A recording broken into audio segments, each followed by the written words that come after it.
નમસ્કાર, હું Rinku Prajapati public Indian ન્યૂઝમાં આપનું સ્વાગત કરું છું। શરૂઆત કરીએ આજના સમાચારની।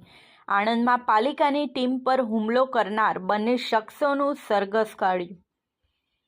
આણંદ નગરપાલિકાની આણંદ વિદ્યાનગર રોડ પર પખવાડિયા પહેલા દબાણ હટાવવા ગયેલી નગરપાલિકાની ટીમ પર હુમલો કરનાર બે માથાભારે શખ્સોએ ગતરોજ કોર્ટમાં સરેન્ડર કરતા પોલીસે બંનેની અટકાયત કરી હતી।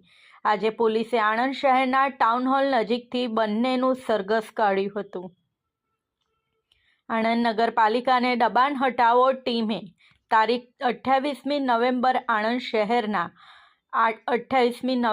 આણંદ શહેરના ટાઉન હોલ પાસે રોડની સાઈડમાં ખડકાયેલ ગેરકાયદેસર લારી ટેમ્પી જપ્ત કર્યા હતા।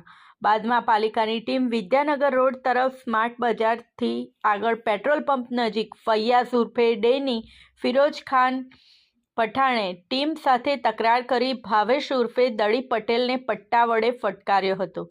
સાથે આદિલ વોરાએ પણ ગડદાપાટુનો માર માર્યો હતો। દરમિયાન ત્યાં આવી પહોંચેલ આણંદ નગરપાલિકાના ચીફ ઓફિસરને આ બંને શખ્સો સહિતના ટોળાએ ધક્કે ચડાવી કાયદેસરની ફરજમાં રૂકાવટ કરી હતી। બીજી તરફ આણંદ શહેર પોલીસ મથકમાં ફરિયાદ નોંધાતા ફૈયાઝ ઉર્ફે ડેની પઠાણ અને આદિલ વોરા ફરાર થઈ ગયા હતા। બાદમાં આશરે 15 દિવસ બાદ આ બંને શખ્સોએ ગઈકાલ સાંજે કોર્ટમાં હાજર થયા હતા। આજે બપોરના સુમારે આણંદ શહેર પોલીસે આ બંને માથાભારે શખ્સોનું આણંદ શહેરના ટાઉન હોલ નજીકથી સરઘસ કાઢ્યું હતું। આ ગુનામાં સંડોવાયેલ અન્ય કેટલાક શખ્સો હજી પણ નાસ્તા ફરતા હોવાનું જાણવા મળ્યું છે।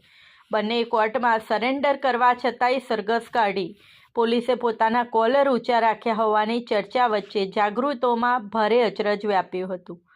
આ સાથે આજના સમાચારને અહીં સમાપ્ત કરીએ છીએ।